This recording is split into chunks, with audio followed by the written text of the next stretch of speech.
We provide you the platform to turn your dreams into reality. Give wings to your aspirations with KR Mangalam University. BJP के वरिष्ठ नेता सैयद शाहनवाज हुसैन जी हैं, उनसे बात करते हैं। शाहनवाज जी, बहुत स्वागत है न्यूज नेशन में आपका।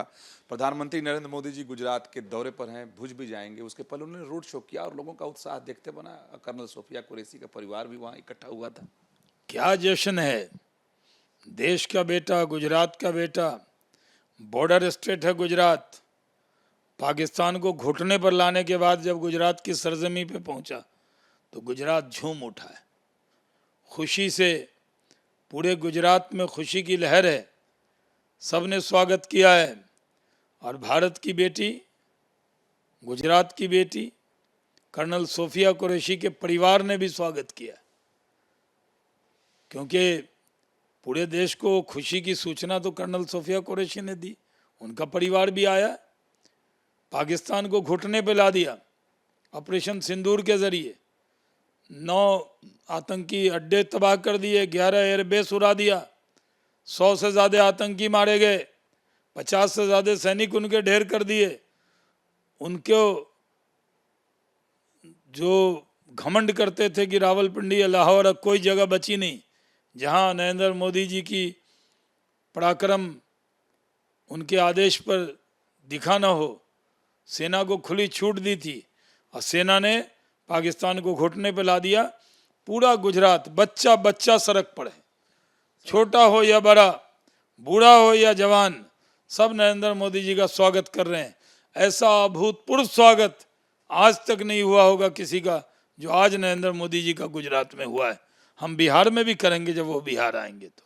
शर्मा जी, पहले वो आदमपुर गए, फिर बीकानेर गए, अब भुज जा रहे हैं, तो क्या कहीं पाकिस्तान को एक मजबूत मैसेज देने की कोशिश पीएम कर रहे हैं? पाकिस्तान बड़ा ड्रामा कर रहा है। वहाँ का जनरल सैयद आसिम मुनीर ये कह रहा था कि जीत गया, फील्ड मार्शल बन गया, और झूठा प्रचार कर रहा था कि आदमपुर उड़ा दिया, बीकानेर उड़ा दिया, भुज उड़ा दिया। और देश के प्रधानमंत्री जा रहे हैं तो देश की तरफ से संदेश निकला है। अब बॉर्डर पर हैं प्रधानमंत्री जी, पहले भी बीकानेर गए थे, बॉर्डर ही था, भुज जा रहे हैं, बॉर्डर ही है, संदेश दिया है। शर्मा जी, से लगा बिहार लालू यादव के परिवार से एक सवाल है कि तेज प्रताप यादव को न सिर्फ उन्होंने पार्टी से बल्कि परिवार से भी निकाल दिया है। इसको किस रूप में आप देखते हैं, जो उनकी तस्वीरें तमाम वायरल हुई हैं? दुखद है, किसी पिता को अपने पुत्र को परिवार से निकालना पड़े। ये ऐसी घटना है जो उनका अंदरूनी मामला है, इस पर हम कोई प्रतिक्रिया नहीं देना चाहते। ये उन्हीं को, उन्होंने निकाला है, वही जवाब देंगे, उन्हीं को हल करना है। लेकिन कई तरह की बातें हो रही हैं कि बिहार विधानसभा चुनाव है, इसको देखते हुए लालू यादव ने ऐसा कुछ कदम उठाया है। अब क्या उठाया है वो तो वही बताएंगे, आपको मिल जाए तो उनसे पूछिए। हमें तो उनके मन की बात नहीं मालूम है कि उनके मन में क्या है, क्या निर्णय किया है। अपने ज्येष्ठ पुत्र को पार्टी और परिवार से निकालना ये उनका निर्णय है। नीति आयोग ने इस बात को बताया कि भारत की अर्थव्यवस्था जो है अब दुनिया के चौथे पायदान पर है, लेकिन कांग्रेस इस पर कई तरह के सवाल खड़े कर रही है और कांग्रेस के नेताओं का कहना है कि कुछ लोगों के हाथ में इस पूरी संपत्ति सिमट कर रह गई। कांग्रेस पार्टी को देश के लिए कुछ अच्छा होता है पचता क्यों नहीं है? ये क्या हो गया कांग्रेस की पाचन शक्ति में? जब भी देश चौथी अर्थव्यवस्था बनी, इस पर भी कांग्रेस को गर्व नहीं है। अरे बीजेपी के 13 करोड़ मेंबर हो गए, इस पर गर्व कांग्रेस न करे, इस पर बीजेपी गर्व करेगी। लेकिन अगर देश चौथे नंबर की अर्थव्यवस्था बन गई, इस पे तो कांग्रेस को गर्व करना चाहिए, या इस पे भी उसको एतराज है? उनको भारत की आर्थिक शक्ति बनने पे एतराज है, उनको भारत की सैन्य शक्ति पे एतराज है, सब पे ये एतराज है। वो विपक्ष के नेता हैं या भारत के विपक्ष के नेता हैं? यानी उन कांग्रेस को लगता है कि जो भारत के पक्ष में होगा उसके विपक्ष में कांग्रेस को रहना है। ये संदेश दे रही है कांग्रेस। सर, एक सवाल है कि जिस तरीके से कांग्रेस की तरफ से बार बार सवाल खड़े किए जा रहे हैं, चाहे कोई भी मसला है, मौका है, तो आप क्या मानते हैं इसके पीछे सबसे बड़ी क्या सिर्फ राजनीतिक वजह है या कोई और वजह भी आप मानते हैं? कांग्रेस के अंदर बहुत से भस्मासुर हैं और बहुत से भस्मासुर को कांग्रेस पहचानती भी है और कई लोग उनके आस्तीन में बैठकर कांग्रेस का नुकसान कर रहे हैं और वो गलत सलाह दे रहे हैं। देश चौथी अर्थव्यवस्था बन गई, इसका कांग्रेस को स्वागत करना चाहिए या विरोध करना चाहिए? क्या फायदा होगा इससे कांग्रेस को? सर, एक सवाल हो रहा है कि आपातकाल की 50 साल होने को हैं, बीजेपी पूरे देश भर में कार्यक्रम बनाने की तैयारी कर रही है। इसको किस रूप में देखते हैं कि आपातकाल का 50 साल पूरा हुआ है? बहुत खुशी की बात है।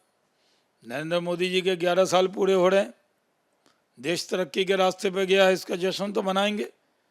देश संविधान से चलता है, लोकतंत्र से चलता है, लेकिन ये भी याद दिलाना है कि 15 अगस्त 1947 को देश आज़ाद हुआ, ये हम सब याद रखते हैं हर साल, लेकिन 25-26 जनवरी को आपातकाल लगा और 50 साल उसके पूरे हुए हैं। याद दिलाना है लोगों को कि लोकतंत्र को कैसे गिरवी रख दिया था कांग्रेस ने, संसद पे, न्यायपालिका पे, संविधान पर कैसी चोट मारी थी कांग्रेस ने।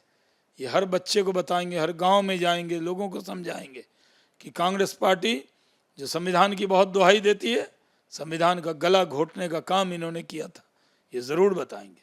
सर, आपने मोदी सरकार के 11 साल का कहा, मैं सवाल पूछने ही वाला था, लेकिन खड़गे जो कांग्रेस के अध्यक्ष हैं मल्लिकार्जुन खड़गे, वो कह रहे हैं तो डरावने सपने की तरह 11 साल है। वो तो कह रहे हैं कि 11 अनडिक्लेयर इमरजेंसी बता रहे हैं, इस नाते इमरजेंसी को याद कर रहे हैं। 11 साल सोने के वर्क से लिखे जाएंगे।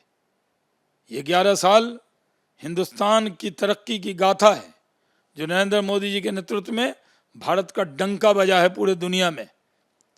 ये बात पूरी दुनिया को बताना है, देश को बताना है। कांग्रेस को तो जेलस होगा, 11 साल से सत्ता से दूर है और आने वाले 21 साल और दूर रहेगी सत्ता से। सर, एक अंतिम सवाल है कि कल मुख्यमंत्रियों की बैठक में प्रधानमंत्री मोदी ने एक बात कही कि वाणी पर संयम रखें। किस रूप में आप इसे लेते हैं? क्योंकि कई आए नेताओं के बयान आता है, प्रधानमंत्री जी तो पहले से कहते रहे हमारे नेताओं को वाणी पर संयम रखना चाहिए। कई लोग वाणी संयम तोड़ते हैं, पार्टी के लिए अधिकृत भी नहीं है, लेकिन टीवी का माइक मिलते ही भटक जाते हैं और पार्टी का नुकसान कर लेते हैं। तो ऐसे लोगों को जरा वाणी संयम रखना चाहिए। आप कौन अथराइज हैं जो कुछ भी बयान दे देना, कुछ भी ट्वीट कर देना? ये तो देश हित में नहीं है और पार्टी हित में भी नहीं है। तो जिनको जो काम मिला हुआ है उनको वही काम करना चाहिए। बहुत धन्यवाद बात करने के लिए। सहयोगी जयराम यादव के साथ विकास चंद्र, न्यूज नेशन, दिल्ली। न्यूज नेशन अब व्हाट्सएप पर खबरों के ताजा अपडेट के लिए न्यूज नेशन के इस QR कोड को स्कैन करें